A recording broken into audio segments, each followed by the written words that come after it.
Tonight's presentation is titled Predictive Maintenance.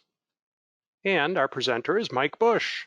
Mike is president of Savvy Aviation Incorporated, author for numerous aviation publications, holds a certified flight instructor's certificate, A&P mechanic certificate with inspection authorization privileges, 2008 Aviation Maintenance Technician of the Year, and of course a member of EAA, and continuing in his monthly series of webinars, first Wednesday of the month. Hard to believe it's June already, eh?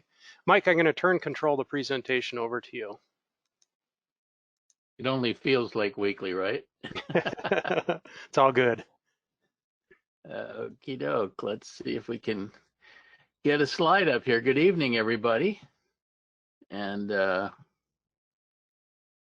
hope we are all slowly re-entering the world after our long period of hibernation.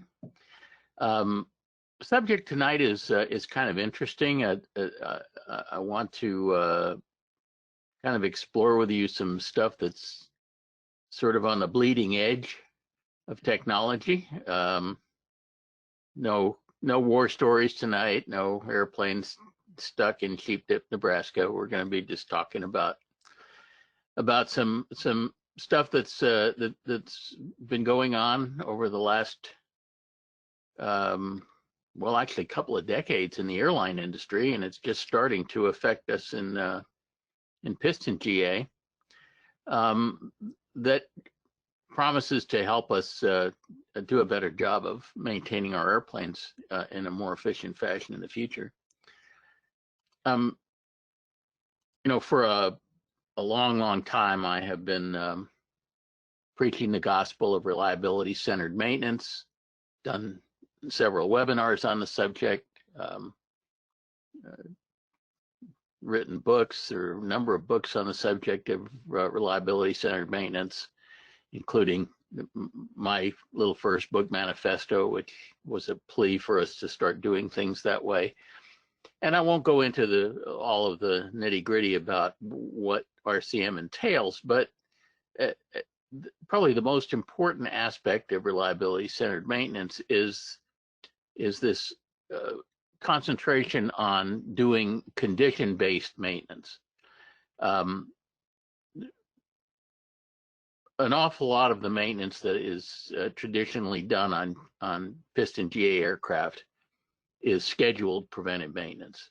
If you do it by the maintenance manual, almost every maintenance manual I've ever seen has long lists of tasks that are supposed to be done on a particular timetable. You know, every 50 hours, every 100 hours, every year. Engines and propellers have TBOs that they're supposed to be overhauled at a particular number of hours or a particular number of years. That's scheduled preventive maintenance. And that's sort of one extreme of this spectrum, is to maintain everything on a schedule. And it turns out if you do that, you're doing way more maintenance than is necessary, and you're spending a lot more on maintenance than is necessary. And in fact, because you're doing more maintenance than is necessary, you're increasing the opportunity for maintenance-induced failures. The other extreme is to not do any preventive maintenance and to just wait until things break. That's corrective maintenance or reactive maintenance. The problem with reactive maintenance is that if you wait till things break, there can be safety implications. You can get stuck places you don't want to be. The problem with doing everything on a schedule is that you're over maintaining the heck out of the airplane. So there's a happy medium, and that's really what RCM is all about. It's about doing preventive maintenance, but only doing a maintenance that's demonstrably necessary to prevent failures. And the way we do that is to put the emphasis not on doing preventive maintenance, but on inspecting things and determining the condition of things, and only doing preventive maintenance when we see that a problem is developing and that if we don't act to prevent it, we may wind up having an outright failure and winding up in the corrective maintenance side of the graph. So RCM is really the science of finding that optimal point, that optimal mix that allows us to get the most reliability for the least amount of maintenance. Now, of course, condition-based maintenance requires determining condition. That's what it's all about. And there are a number of ways that we can do that. One way that we can do it, and we don't like to do it this way, is disassembly inspection.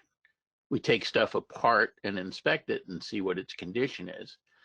And that's very invasive, and it's the potential for causing more harm than good in a disassembly inspection is significant.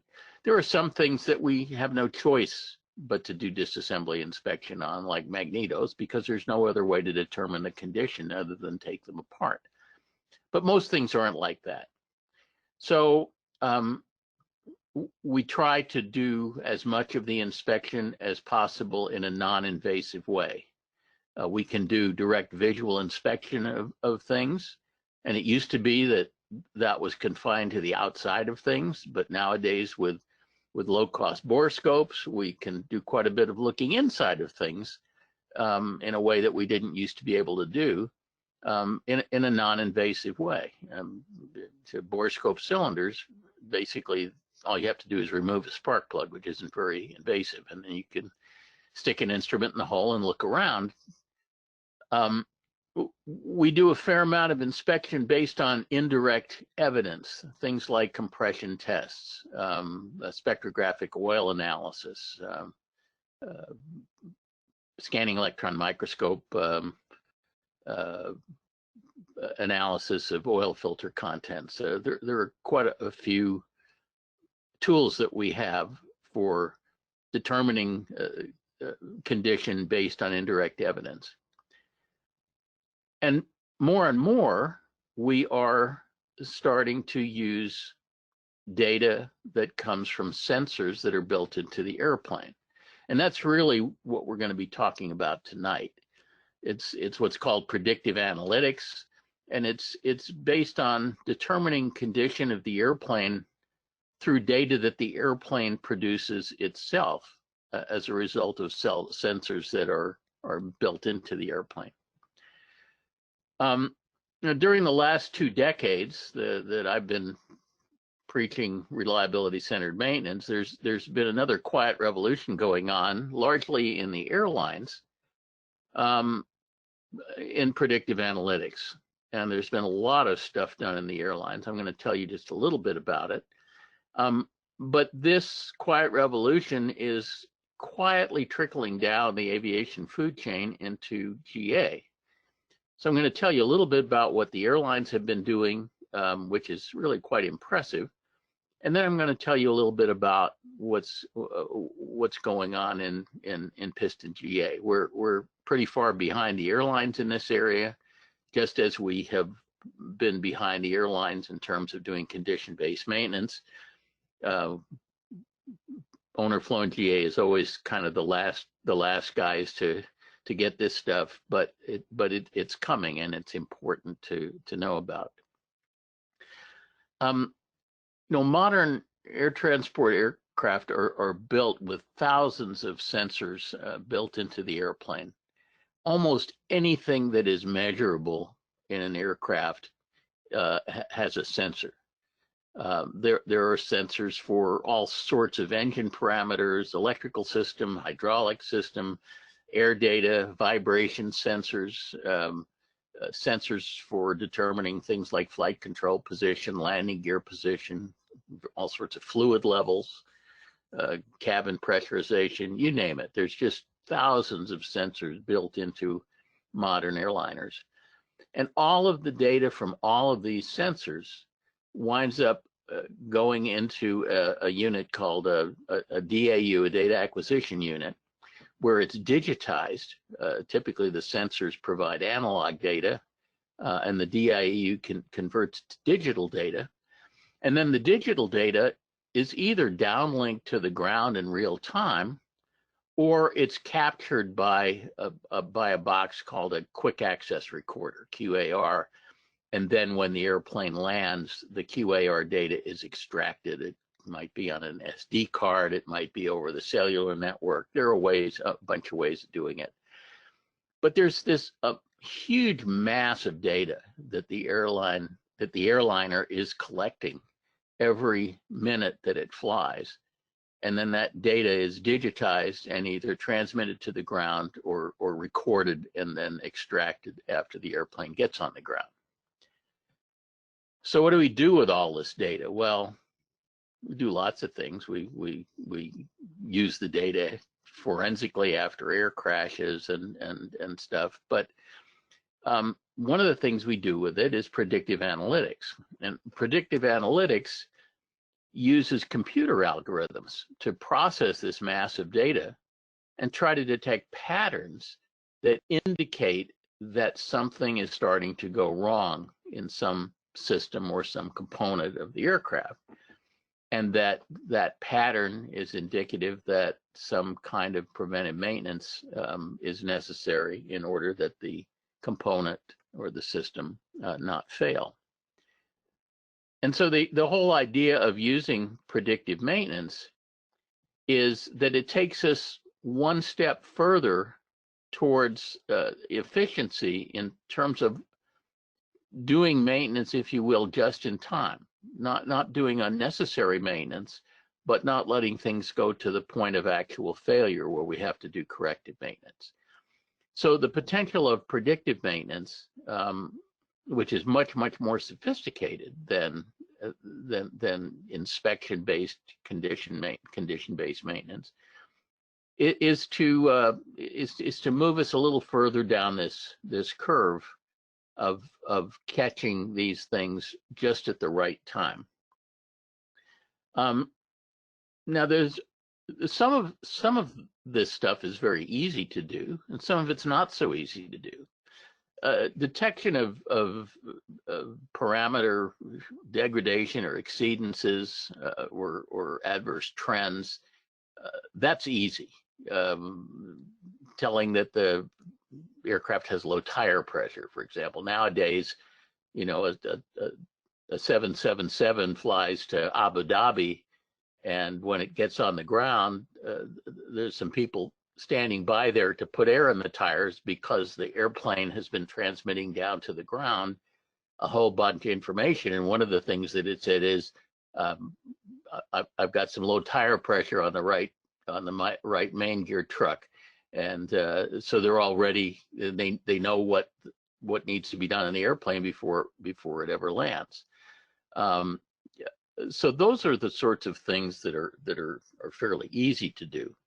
The things that are harder to do are what we call rare events, where there isn't some obvious single predictor to look at, but that if we look at a whole bunch of parameters, we can start to detect patterns that are indicative of problems that are relatively rare and may require complex algorithms to detect. And when we get into the stuff that we're doing in piston GA, I'll describe a little bit of some of what we're doing in that area. But these things can get quite complicated. So at any rate, this quiet revolution really got into gear in 2004, and it was pioneered by Boeing. And they created a service called Airplane Health Management. And Airplane Health Management is a service that Boeing provides that monitors the health of airplane in flight. It's primarily Boeing airliners right now, although Boeing is looking to extend it to high-end business jets and so on. But it basically is something that continuously analyzes data coming that's being downlinked from the aircraft in flight. And then when the aircraft lands and arrives at the gate, the maintenance personnel already know what needs to be done to the aircraft. And so it's a combination of looking for the simple things like, low tire pressure or fluid levels or that sort of thing, and the more complicated things that require predictive algorithms to try to figure out that some component is at risk of failing and needs to be dealt with in the near future. I had an opportunity last year to I visited the Boeing Global Services office in Englewood, Colorado, and had a chance to actually watch this stuff in action and watch lots of Boeing airliners data being shown on a big display and all of the stuff that they were detecting and so on. And I have to tell you, it was very, very, very impressive. They've been doing this now for quite a while. As I said, they started the AHM program in 2004, and it's really quite sophisticated. Nowadays, virtually every airline that flies the 777 or 787 aircraft uses AHM, and Boeing is in the process of trying to extend it to their earlier generation of aircraft, at least to the extent feasible. Obviously, the earlier the generation, the fewer the sensors, the less they have to work with. And Boeing is certainly not the only guys that are in this business. The Airbus is hot on their heels with their own program. Airbus is actually has a pilot project going with Delta on Airbus's program that corresponds to Boeing's AHM is called Airbus Skywise, and Delta is the pilot customer for it. The engine manufacturers have sort of independently been doing this for their engines and having engine data downloaded. Pratt & Whitney and GE seem to be the leaders in this area. Rolls-Royce looks like it's sort of playing catch up, but both the airframe manufacturers and the engine manufacturers have been working hard on doing this stuff. As I mentioned recently, Airbus announced a partnership with Delta Airlines as the pilot customer for the Skywise Predictive Maintenance program. That's being done on Delta's A320 and A330 aircraft. And the preliminary results being reported by Delta are very, very impressive indeed. Delta is claiming a success rate of over 95% for predicting failures with this program. And these figures are really quite impressive. Delta indicated that in 2018, they had only 55 maintenance-related flight cancellations, compared with over 5,600 maintenance-related flight cancellations a decade earlier. So this is a really big deal, and you can imagine how much money this saves the airlines, because if they have to cancel a flight because of a mechanical, it's extremely expensive in the airlines. Anyway, let's talk a little bit about what's going on in piston GA in this area. Obviously, as I mentioned, we're way behind Boeing and Airbus in this area, but working very hard on it, and this is an area that I think has very exciting future for us down at the low end of the aviation food chain. So by way of background, in 2013, my company launched a program called Savvy Analysis, which was basically an initiative dedicated to to doing analysis of digital engine monitor data for piston GA aircraft. Nobody else was doing that. Nobody else really is doing that.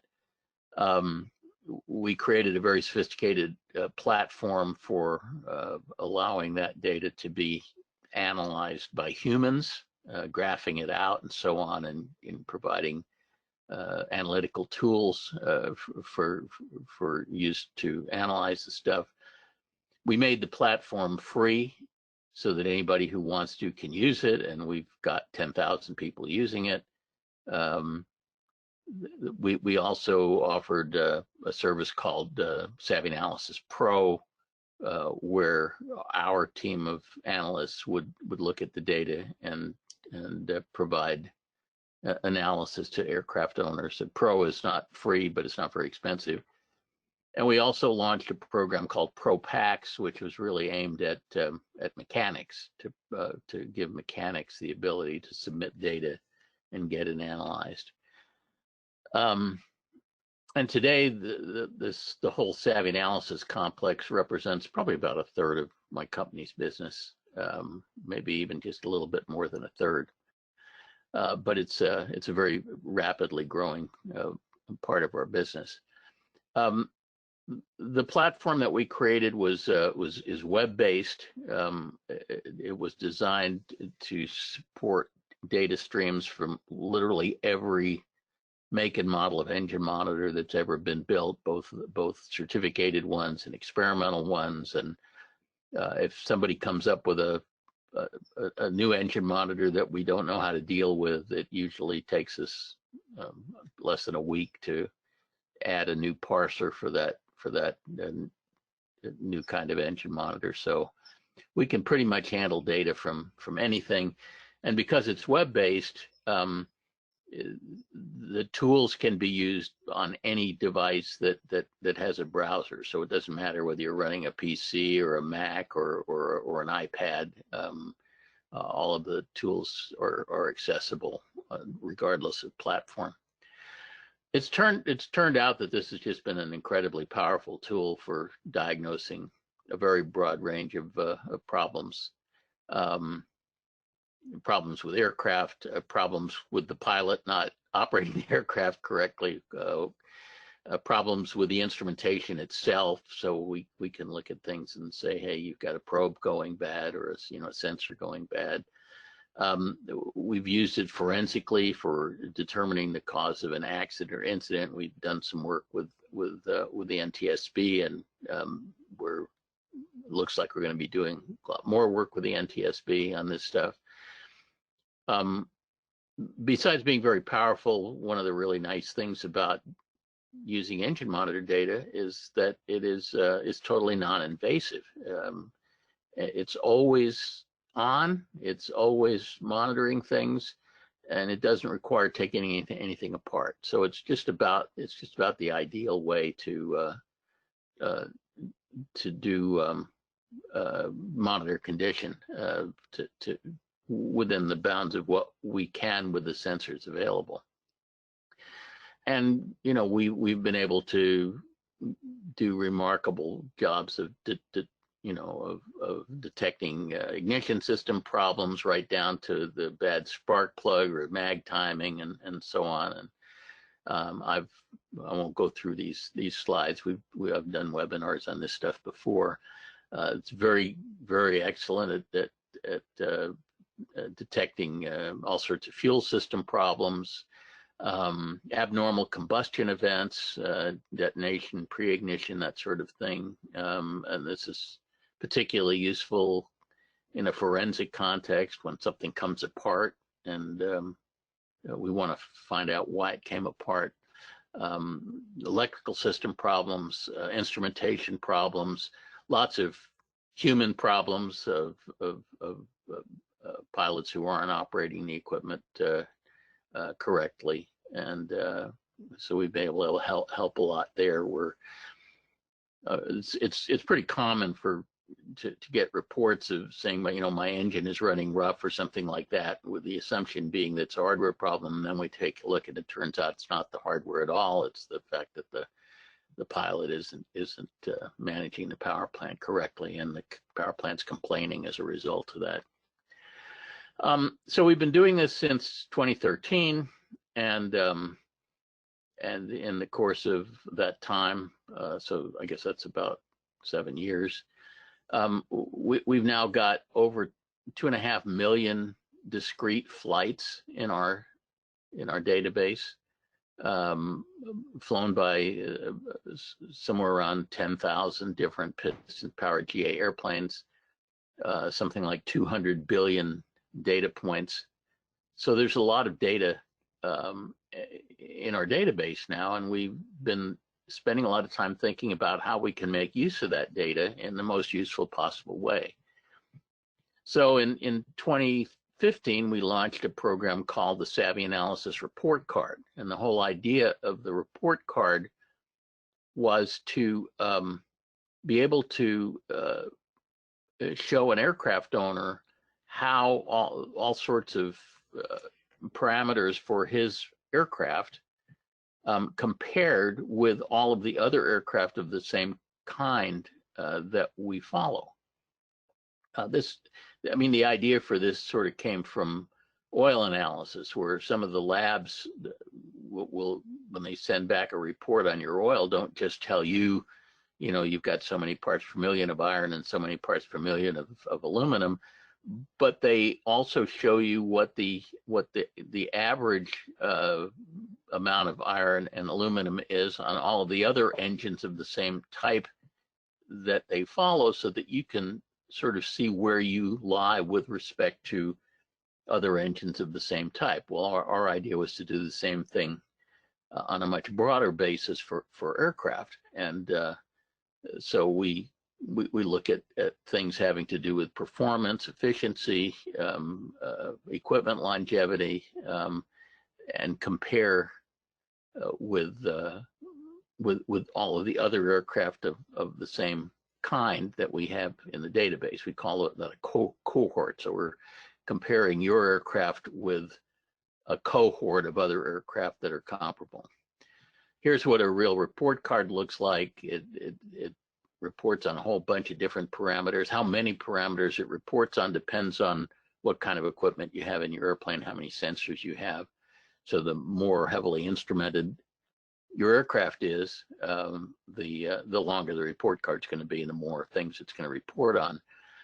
And so, for example, here's a header of report card that would compare the results of 27 flights for a particular Cirrus SR-22 with 46, almost 47,000 flights that we have in the database of a cohort of 741 other SR-22s. The report card will basically show how this particular Cirrus compares with all those other Cirruses. The thermometers all look kind of like this. There's a bar that represents the values in the database by quartile, with a blue line in the middle that shows the range of the data for this particular aircraft, and a dot in the middle of that blue bar that shows the median, so that you can see, in this case, this is looking for percent power and cruise, and it's indicating that this guy's median cruise power is up at the 75th percentile. So it means he's kind of a lead foot. And the report card will generate a commentary that says your power output in cruise flight is greater than 74% of the cohort, which will make you go fast at the cost of reduced cylinder longevity. And so each parameter is like that, but it basically marks you on the curve. And subscribers to the Pro service get these a number of times a year. How often they get it depends on how frequently they upload their data. But owners can also go onto the website and request a report card on demand at any point. In 2017, we added to that some longitudinal trend analyses, so that we're looking back over time at various parameters and trying to see whether there's any sort of statistically significant trend So in this case, for example, we're looking at maximum CHT in cruise, and we're seeing that over a period of a couple of years, there is a significant upward trend in that cylinder head temperature. So this is all kind of interesting stuff in terms of doing analysis and doing cohort comparisons and so on. But we really wanted to get into this predictive analytics thing. We wanted to be able to develop algorithms to look at this data and try to detect things that looked like they were going wrong. So our first attempt at this, we introduced in 2014, and it was called FEVA, Failing Exhaust Valve Analytics. And this was based on an observation that I made a long time ago, that when an exhaust valve starts to fail, and that's one of the more common kinds of failures that we see in cylinders of piston aircraft engines is exhaust valve failure. It's the most likely component of the power assembly to fail. But when exhaust valves start to fail, frequently they exhibit a signature that involves oscillation of exhaust gas temperature. And the oscillation is an unusual oscillation in that it's very rhythmic and very slow. And it's caused by the fact that the exhaust valve rotates. There's a rotator cap on it. And so if there's a leaky part on the valve, that leaky thing doesn't stay still, but it rotates around as the engine runs, and it rotates around typically around 1 revolution a minute. And it means that the leak is moving from a hotter part of the combustion chamber to a lower part in a cyclical way. And we can see that by very small, very slow, very rhythmic oscillations of EGT. The oscillations are so small that you probably would never notice them if you were just looking at your gauge in flight. Especially because the oscillation is so very slow. It's really hard to see, but it's really easy for a computer algorithm to pick it up. So we created a computer algorithm to look for this particular oscillation, and when we saw it, and when it met certain specifications, it would set off an alarm, and we would notify the aircraft owner, hey, we're seeing a pattern that might be indicative of a failing exhaust valve, and we suggest, at the earliest opportunity, you stick a borescope in the cylinder and take a look at that exhaust valve and see if it looks like it's failing. And most of the time, it does look like it's failing. Now, not all exhaust valve failures exhibit this pattern. One kind of failure involves a failure of the rotator cap, and if the valve stops rotating, then we'll never see the pattern. So it doesn't detect all failure modes, but it detects certainly a very common failure mode of exhaust valves. So at any rate, we've been doing this now for a number of years. And this algorithm that we developed was a heuristic algorithm, which basically means we took our best shot at creating a computer algorithm that duplicated what our human analysts were trained to look for. But we frankly weren't totally thrilled with the results because it did produce some false positives where the alarm would go off and somebody'd stick a borescope in and say, I can't see anything wrong. And it also missed quite a few failing valves because, as I said, there are certain failure modes of valves that wouldn't cause this oscillation. So we got to talking and said, is there some way we can do better than this FEVA algorithm at predicting exhaust valve failures? And we got interested in the notion of maybe using some modern artificial intelligence and machine learning techniques to come up with a better mousetrap for doing this. And so we started this initiative that we call Savvy AI to try to use modern machine learning techniques to see if we can do a better job of getting actionable data out of this or actionable cues for when maintenance is required by looking at this data.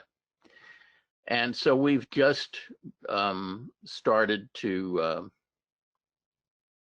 use a new version of this algorithm called FIVA 2.0, which is related to the original FIVA only in name, but it's a totally different approach than what we were using before. Instead of trying to come up with an algorithm, we use machine learning technology, where we took engine monitor data from 2.5 million flights, and we also went through 1.1 million ticket posts where we have data on all the maintenance that our company has been involved in over the years, and we culled it for cases of valve failures and so on, and we put all of this into a machine learning algorithm and asked it to try to figure out whether it could detect patterns that would tell us when valves were likely to fail. And besides the fact that it uses machine learning, another thing that's quite different about FIVA 2.0 is it's not a binary thing. It's not an alarm that it goes off. It actually rates each cylinder of each engine with a risk of failure figure. How high a risk of valve failure does that cylinder have? And it then groups the risk into 3 categories, basically a below average, average, or above average risk category. But we provide the aircraft owner with a risk figure for each cylinder based on our algorithm. And instead of using a single predictor, which the old FIVA just used one variable, that's EGT, and it looked for oscillations in EGT. But the new algorithm uses a lot of predictors. In fact, it uses 34 different predictors that go into this algorithm. And that's way too complicated for anything but a computer to come up with, which is why the machine learning stuff is so powerful. So we've developed this machine learning model that uncovers complex relationships among a large number of predictive variables. And basically, we feed in all this data, and we feed in hundreds of training cases. Training cases are cases where we know for a fact whether the cylinder had a valve problem or not.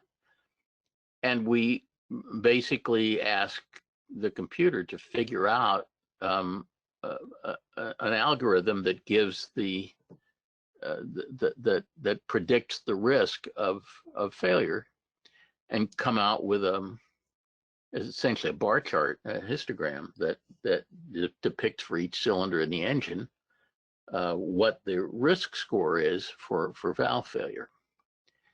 And one of the really cool things about machine learning is that as we continue to gather more data and feed it into the algorithm, it keeps getting smarter. And every day, Savvy gets 850 new flights uploaded to our system and 365 new ticket posts. So we periodically will be feeding, new information in to the algorithm in an attempt to train it better and get it to get its predictive value even smarter.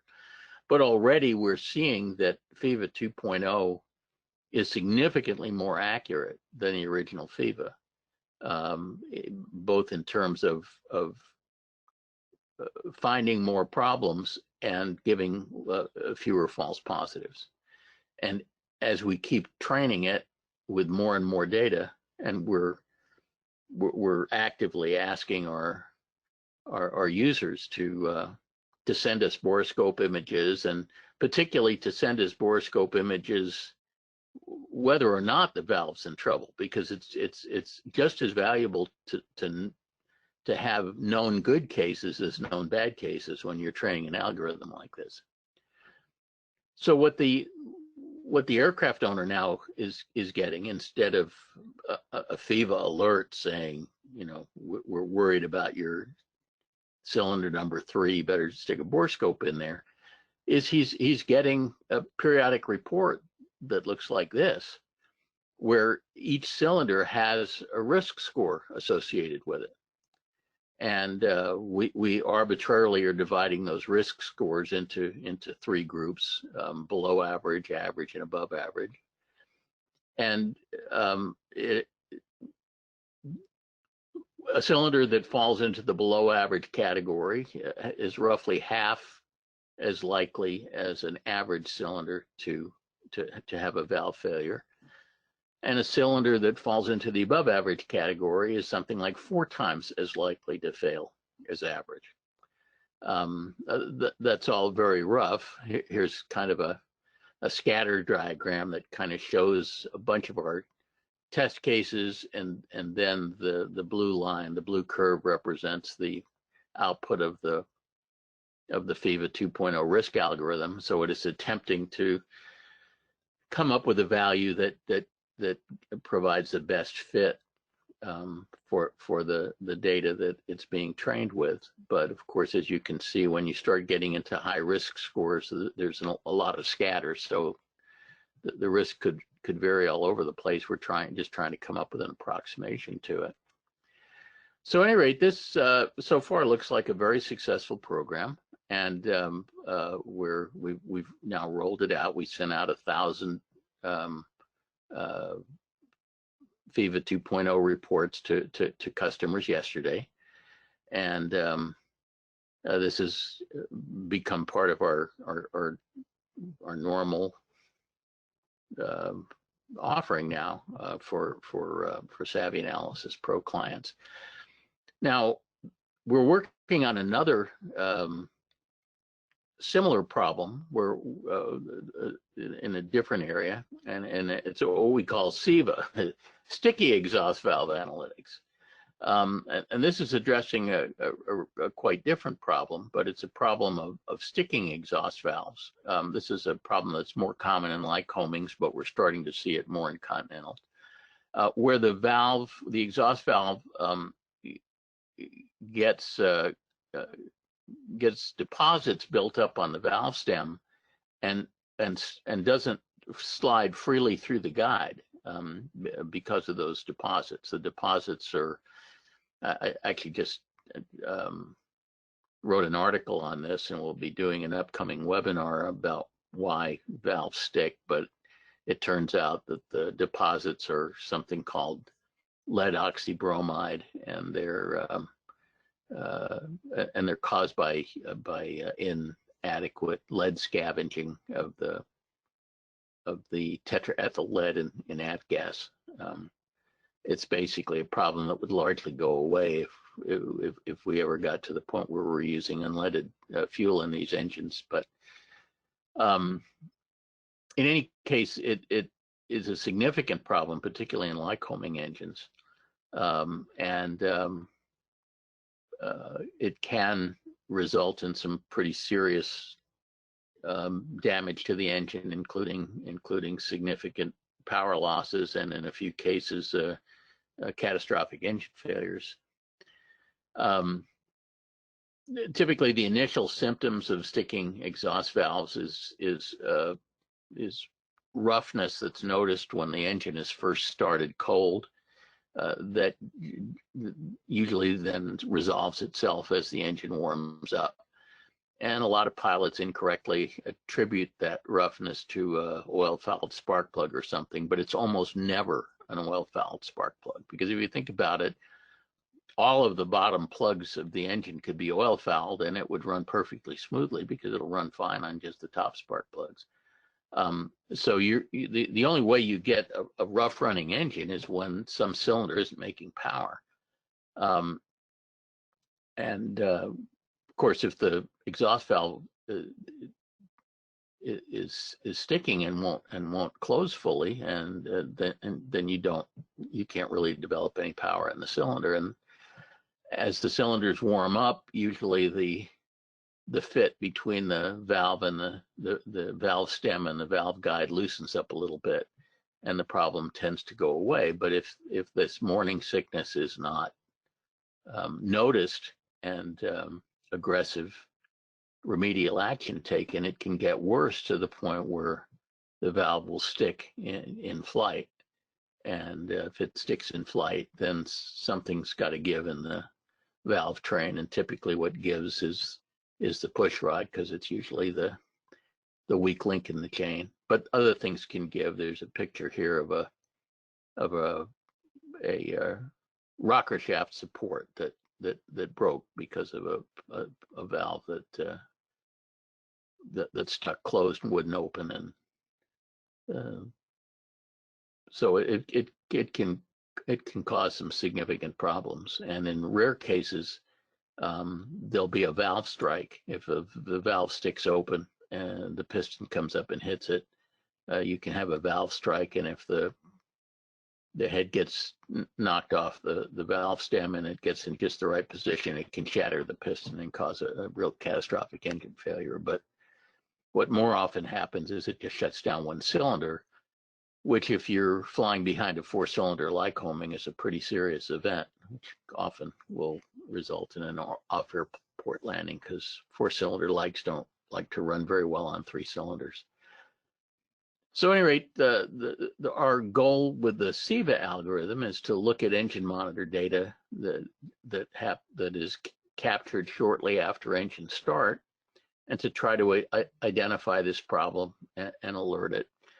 And we're starting off pretty much the same way that we did with FIVA. We're starting off with a heuristic algorithm that looks for certain patterns.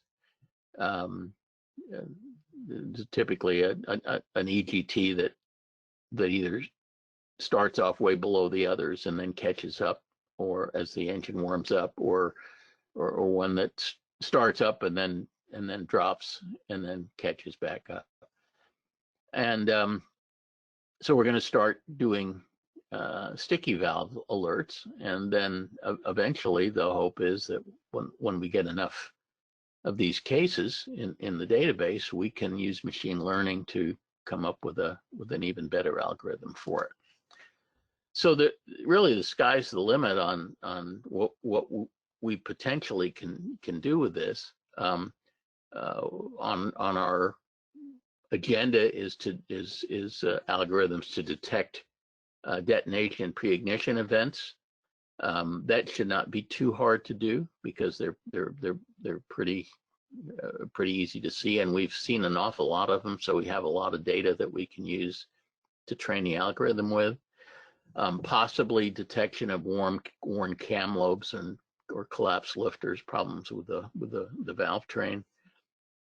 And as our airplanes start getting more and more sensors, and the new engine monitors are connected to an awful lot more sensors than the old ones used to be. Used to be the old ones, they just captured EGT and CHT and not very much more.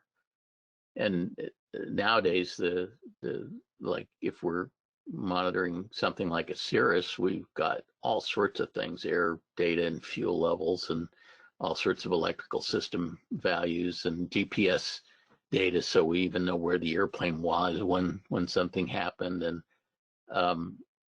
so as we get more and more sensors, we'll be able to do more and more of this predictive analytics stuff. And it's a very exciting area, and I think one that's going to have the potential of making major changes, very positive changes in the way we maintain our aircraft.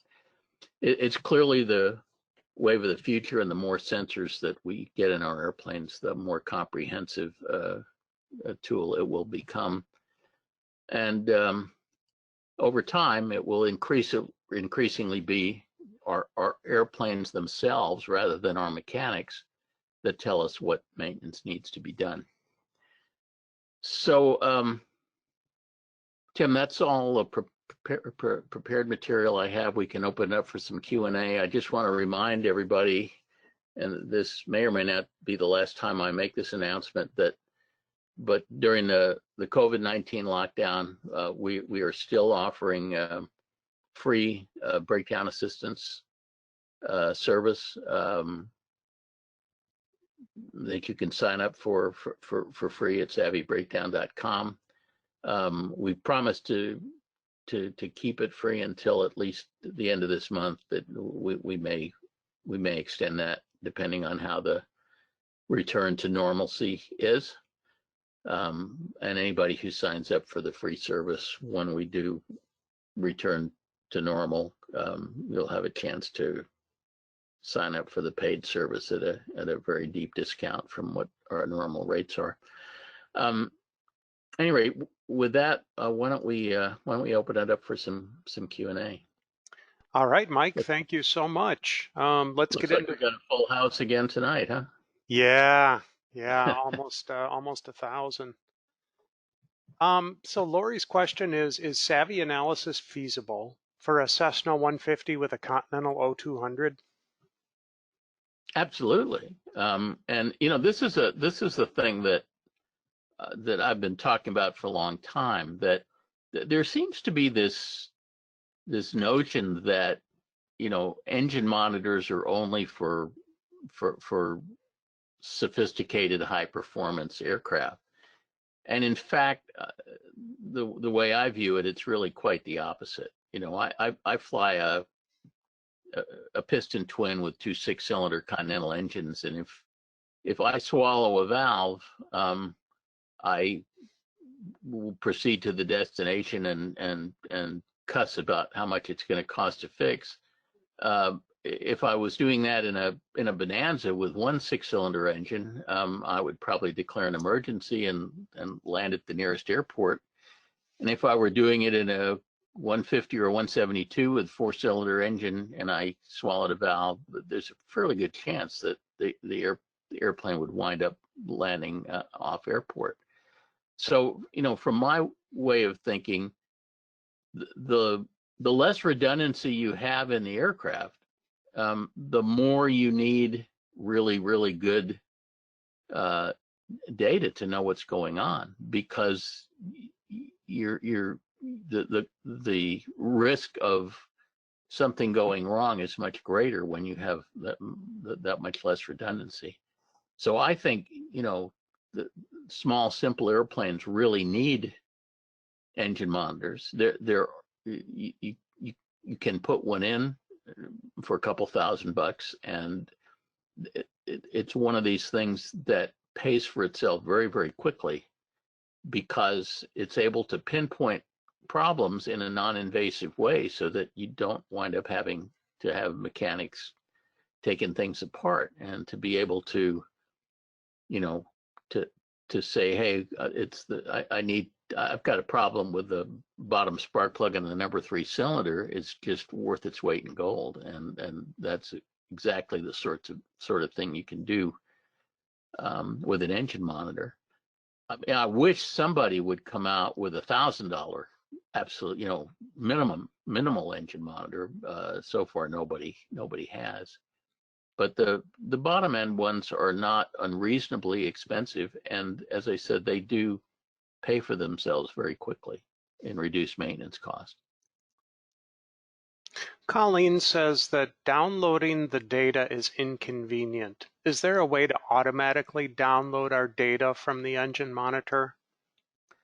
That's been one of my big hot buttons. Obviously, it's possible to do it, but it requires the cooperation between a lot of different people, and our biggest single problem with the Savvy Analysis program is getting pilots and aircraft owners to to upload the data to the system on a regular basis, and people are just not very good at doing that. And we really need an automatic way of doing it, but it requires the cooperation of the engine monitor manufacturers. Interestingly enough, Garmin has actually taken some steps in this area to allow data from their engine monitors to be transferred to their iPad software that competes with ForeFlight, and then to go into their system. The only problem with that is that almost nobody uses the Garmin thing. Everybody uses ForeFlight, and Garmin doesn't have any very sophisticated tools for doing anything with the data once it gets to them. So they are sort of taking some feeble steps in the right direction, but it's not going to really be terribly helpful. But this has been a hot button of mine for a long time, and I'm going to keep plugging away at it until we get some way of doing that. But it involves cooperation between the manufacturers of the equipment and the kind of the question is, how is it going to get downloaded? Probably the most logical way is for it to wind up being automatically transmitted from the aircraft to the pilot's smartphone, because every pilot has a smartphone, and then getting transmitted into the cloud over the cellular network. And the quantity of the data isn't really that great that it would create any kind of problem coming in via cellular. But there's a million different brands of engine monitor, and they all capture their data in different ways, and trying to get them to cooperate with a program like this, we're just not there yet. But I think it's a very important step, because pilots are just very bad at doing it manually, and we just have to figure out a way to automate it. Dan wonders, I share my plane with a partner, another pilot. Can you add the ability to look at each pilot's report card? We've actually had that request, and we don't have that ability now, but it's not an unreasonable thing. The problem is basically, how do you tag the flights? A lot of engine monitors will store up a whole bunch of flights and then upload them all together, and there's no easy way of tagging which flights were made by which person. I don't know of any engine monitor that allows that to be input. So what you basically have to do is upload a separate file containing who flew on what day, and then get the software to correlate it with the engine monitor data and attribute various flights to various people. And we've talked about doing that. We have not done that yet. It would be primarily of interest to flying clubs and so on, that where there are a lot of people flying the airplanes. But it certainly is not infeasible. It's certainly something that we could do. And if there's enough demand for it, we probably will do it. We have talked about it. Walter's wondering, do GA aircraft have any non-engine systems that can be monitored and analyzed? Yeah, absolutely. I mean, the one example of that is the electrical system, and a lot of engine monitors will provide quite a bit of information on the electrical system. The Cirrus, for example, we get a bunch of stuff, both current and voltages on all of the different buses, and we've been able to do some pretty sophisticated troubleshooting of electrical system problems using engine monitor data. A lot of the engine monitors record air data now, things like airspeed, altitude, and so on.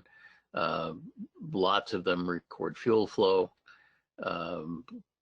We even make use of things like outside air temperature.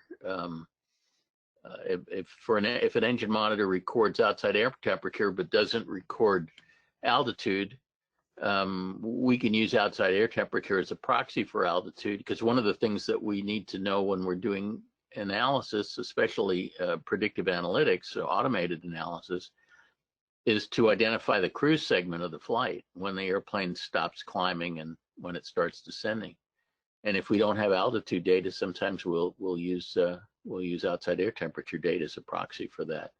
So the more sensors, the better. I mean, we wish everything was instrumented, but the trend in more recent airplanes, and also particularly in some of the experimentals, a lot of the experimental aircraft are equipped with like glass dynon panels now that have lots and lots and lots of sensors, including attitude information, yaw, pitch, roll information, and so on. We've actually done some flight reconstructions based on that data. So the trend is definitely there. We have a long way to go before we catch up with the air carriers. But clearly the trend is for more and more things to have sensors, and to have all those sensors connected to a common data acquisition unit and logged. Kurt is wondering, is Savvy Analysis available for non-traditional aircraft engines, VWs, for example, Rotax, two-cycle? Yeah, we actually have quite a few Rotaxes in the fleet, and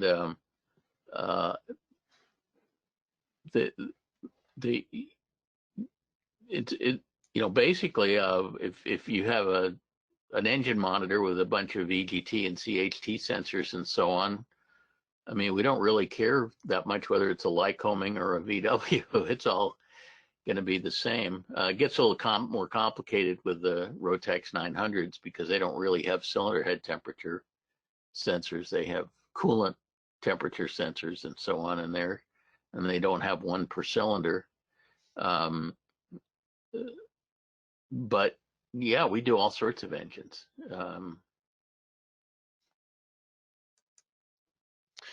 Gennaro is wondering, would you like to see a vibration sensor on the engine? That's an interesting question. The Inside Instruments has vibration logging in its engine monitors. It's G series engine monitors, and we've talked quite a bit about what value vibration monitoring might have as a diagnostic tool. And it turns out that the vibrations created by a piston aircraft engine are extremely complicated, and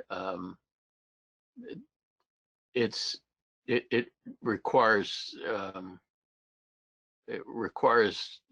an awful lot of resolution to try to make sense of what the vibration data is telling you. Obviously, vibration data could be useful for real simple things like a bad Lord mount or something that's allowing engine vibration to be transmitted to the airframe. But the jury's still not in as to how valuable vibration data is for analyzing problems. We know it's pretty valuable for things like ships where there are very, very large, very, very slow turning engines. How valuable it would be for our engines it's still an open question. Charles is wondering, do you think will the engine manufacturers recognize predictive maintenance in lieu of required TBO intervals? You know, this has been a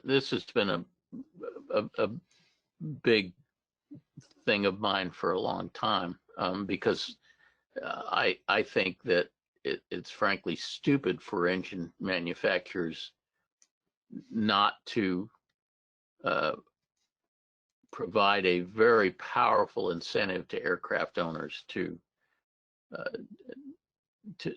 make this data available, and to condition to provide extended warranty coverage for aircraft owners that submit their data. You know, we're sort of talking about the progressive insurance good driver module kind of thing, where you get a break on your insurance if you're willing to have Big Brother monitor how you drive.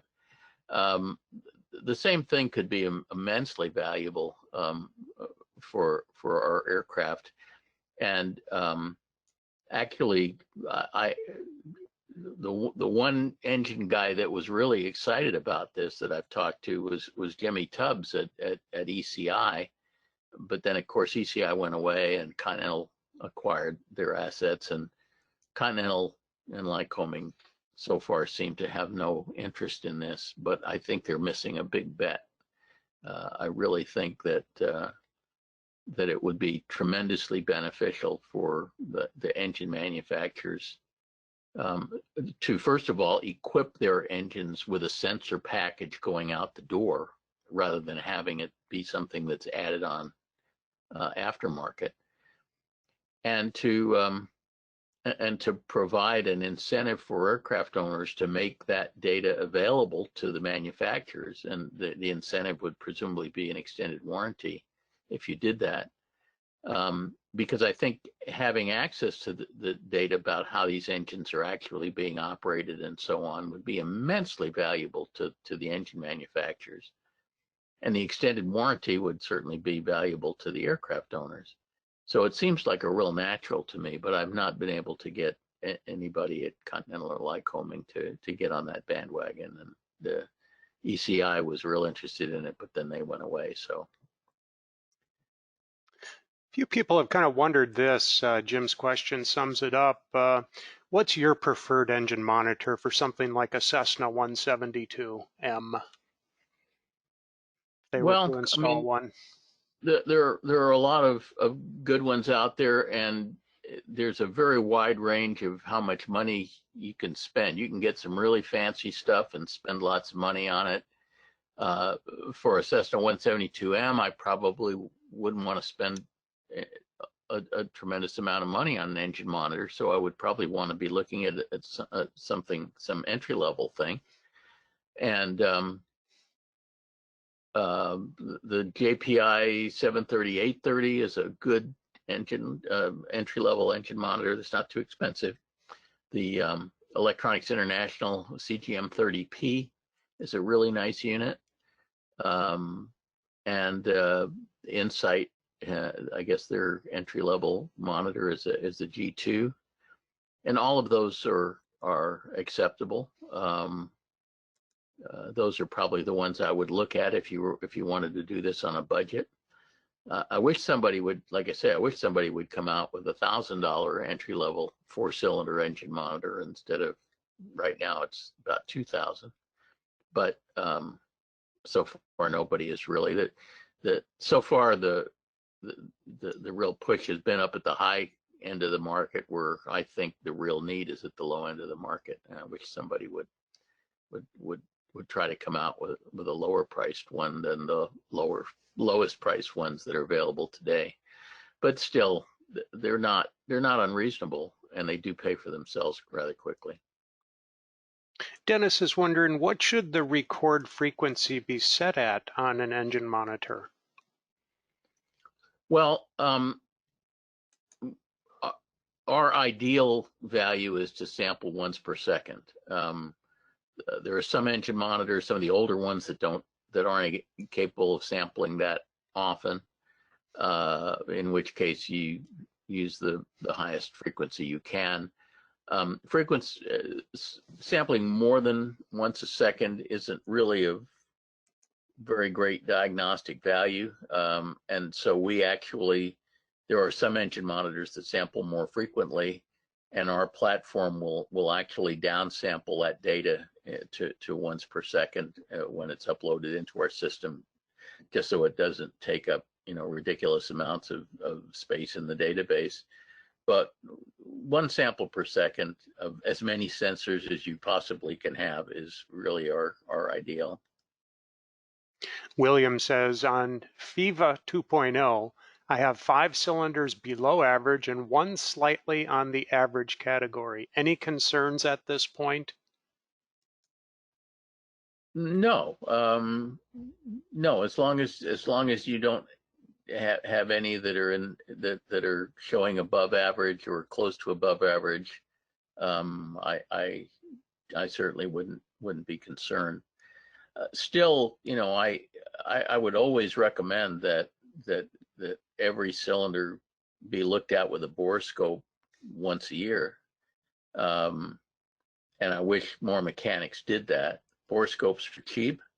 It takes hardly any time. If the spark plugs are out anyway for maintenance, which they always are at annual, it just doesn't take any significant time to stick a borescope in and take a look around. A lot of mechanics don't borescope at all, or don't borescope unless they're like the compression is low. And I think that's unfortunate, and it's really based on the fact that borescopy has only, for piston engines, has really only been with us since about 2003, and so an awful lot of our mechanics, when they trained as mechanics, doing borescope inspections wasn't something they were ever taught to do, and mechanics tend to be quite set in their ways. But I would like to certainly see every cylinder borescope once a year, and then anytime there's some reason to be concerned, and a high FIVA 2.0 score would be a good reason to warrant putting a borescope in the cylinder at the next opportunity, the next oil change or whatever. Roger's wondering, how do I sign up for FIVA and SIVA? Well, you don't sign up for them explicitly. You get them if you're a Savvy Analysis Pro client, and you can sign up for Savvy Analysis at savvyanalysis.com. So it's pretty easy to remember. Dexon is just wondering, what are typical data sampling rates, and how do you validate predictive models? Do you predict remaining life, or just detect anomalies or diagnose? Well, there were several questions there. The first one I think I've already addressed, which is that although there's a fairly wide range of sampling rates in equipment in the field, we like to see a sample rate of once per second, or as close to once per second as possible. Some of the older JPI units, for example, default to once every 6 seconds, which really isn't frequently enough, but they can be programmed to sample once every 2 seconds, which is a lot better. So we always recommend that they be reprogrammed to sample once every 2 seconds. The slower sample rates are back from the days when memory was expensive, and now memory is almost free, and so the equipment nowadays tends to sample at a much higher rate. But about once a second is about right. As far as the other questions are concerned, again, we've trained the FIVA 2.0 model against the largest set that we can put together of known condition test cases, both cylinders that are known to have had a bad valve, either one that was an incipient failure detectable through a bore scope inspection or one that actually failed. And also as many known good cylinders that have been bore scoped and look fine, because the test set really needs to contain both bad cases and good cases. We, for the purposes of the algorithm, presently we have not distinguished between valves that actually failed and valves that were on the verge of failing. The bore scope is a very active determinant. We can, if we see a highly asymmetric heat signature on the face of the valve, we know that it's only a matter of a short time before that valve would have failed in service if it was left in service. And of course, our problem in training the algorithm is to encourage people to send in bore scope images and things like that.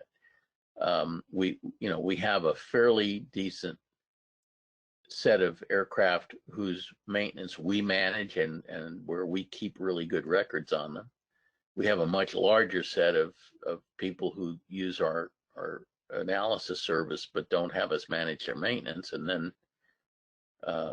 we typically don't have good data on their failures, but we're trying to encourage them to start communicating those things to us, so that even if they're not a managed maintenance client, we would like, when they bore scope their cylinders, for us to send us their bore scope images so that we can see what their valves look like and then use their data to help train the algorithm further. I don't know if I answered the question or not, but that's probably about the best I can do. Sandy's wondering, how often does a customer verify a prediction as correctly predicted?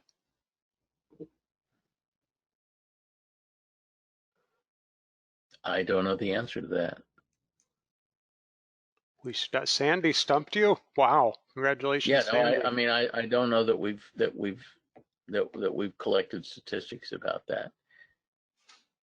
This stuff is still fairly new. FIVA 2.0 was only deployed for the first time last month, so we haven't been doing it for very long. And the more we do it and the more feedback we get, the smarter the algorithm will be.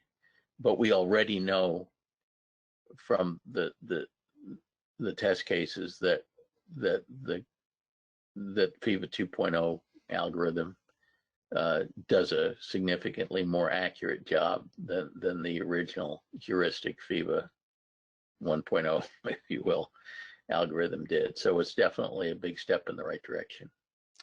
John's wondering, related to sticking valves, does running the engine rich instead of lean cause more sticking? It has to do with temperatures, and actually I wrote an article that will appear in the next issue of AOPA Pilot that goes into a lot of detail about exactly what we know about what causes sticking and how to help prevent it. But it really has to do with having combustion temperatures too low for proper scavenging. And combustion temperatures can be too low for proper scavenging, either by running quite rich or running very lean at peak. But the scavenging agent in the fuel, the ethylene dibromide in the fuel, combines with lead oxide that is the product of tetraethyl lead, and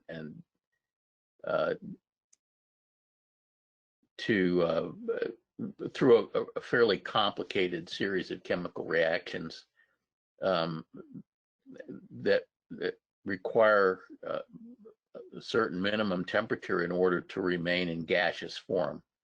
And if the temperature gets lower than that, then the intermediate products of that scavenging sequence wind up condensing out as deposits on the coolest surface that it can find to condense on, which is generally the portion of the valve stem that was kept cool because it was heat sinked inside the guide and then suddenly gets exposed to the exhaust stream as the valve opens. And that's where the trouble the trouble arises, is when we get deposits starting to condense onto that valve stem. That's what causes the valves to get sticky. Daniel's wondering, from a maintenance cost management perspective, what age aircraft do you see the most benefit? E.g., I assume brand new planes need this the least, and for very old planes, the cost and hassle of install could be too high.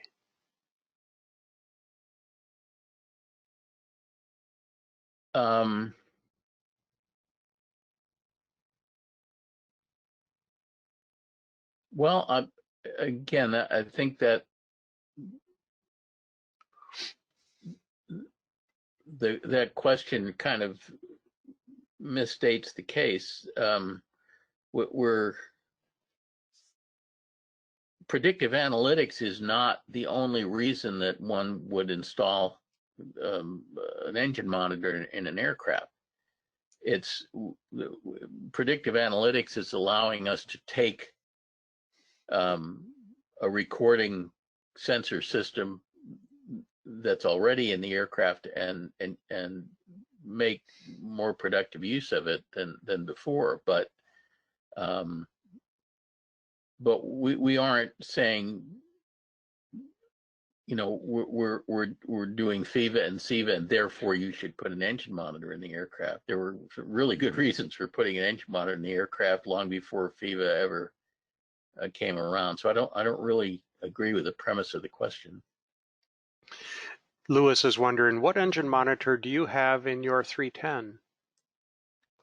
Oh, that's a very embarrassing question. I have a Jurassic JPI EDM 760, and I'm in the process of spending some money to upgrade the avionics in the aircraft. And one of the things that hopefully will be upgraded is to replace that engine monitor with something with a nice color flat panel display.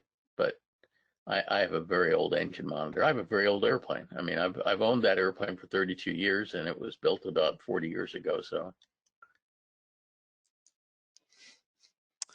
well, Mike, looks like we're approaching the end here, so let's wrap it up. Please take a moment and share closing thoughts with everybody. Looks like we had about 1,000 people, just short of 1,000 people logged in. Okay, well, I'm going to have to get you to upgrade your GoToWebinar thing so that we can pack more people in the room. Well, I actually have a couple poll questions. When you're done with your exit, I have a couple polls I want to ask everybody to try and collect some data to that end. Yeah, because we were talking earlier in the week that you actually shut off taking reservations because you saw that this thing was going to get full. And this is what, the third month in a row that we filled it up. So I think everybody is. This is something that COVID has done. It's gotten everybody to attend virtual events like this, which could be a good thing. At any rate, just the usual comments. If you're not already on the mailing list, on my email list for the newsletter and stuff, you might want to sign up either by checking the checkbox on the post webinar survey that Tim's going to put up when I stop talking, or going to savvyaviation.com and clicking on the button to add yourself to the list. My 4 books are available on Amazon. I would appreciate those of you who have read the books and have not yet posted reviews to Amazon. I would be grateful if you would go and post a review. I'm working hard on turning these 4 books into audiobooks. and I should be done with Manifesto, for the Manifesto audiobook by the end of this month. And finally, the next 3 of my first Wednesday of the month webinars are here. July webinar will called Justice Denied. We'll be talking about an interesting maintenance involved aircraft accident, what the NTSB determined, what the jury determined, and what really happened. And it's an interesting story. The August webinar is the one I was just talking about, called Why Valves Stick. We'll go into some of the chemistry of what causes valves to stick, what causes those deposits on the valve stem to build up and cause it and make it difficult for valves to move smoothly in their guides, and what we can do to minimize that risk. And the September webinar is entitled Fresh Annual, and it's a story about somebody a first-time aircraft buyer who purchased an aircraft on the basis of a fresh annual inspection, and got the airplane home and discovered that he had an aircraft in extremely unairworthy condition, and what his recourse was. So it's an interesting story. And once again, if you haven't signed up for our free Savvy breakdown service, it's still available for free. Will be for at least till the end of the month, maybe a little bit longer. And I encourage you to sign up for it at savvybreakdown.com. And that's all I have. Thanks, Mike, for another great presentation. And everybody, thank you for sticking around. Still over 700 of you on board. Going to be launching a poll here. And what we're trying to do is just collect a little bit of information from you. Over the last 2.5 months, we've had a few of our webinars actually fill our 1,000-seat capacity with our GoToWebinar system. The next system, which does allow more seats within GoToWebinar, we lose a little bit of functionality if we move into that. One is the screenshot feature, and that's what I'm trying to ask here. How often do you use the screenshot feature? I know it's typically just a PC that's able to take advantage of it. If you're on a smartphone or a tablet, you don't have that feature. But if you could just answer that, sure would appreciate it. Get a little feedback there to know if this is really an important feature for you or not. Give you a little bit more time to select one there.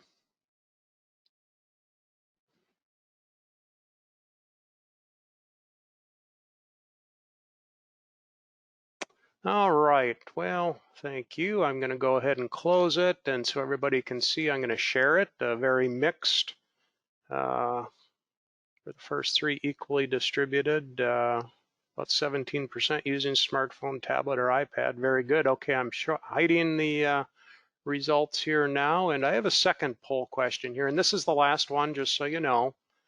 And the other thing that happens if we move up in seats is we lose the ability to call in over the telephone. So just wondering how many of you actually call in over the telephone as opposed to just listen computer audio, which is the default for everybody.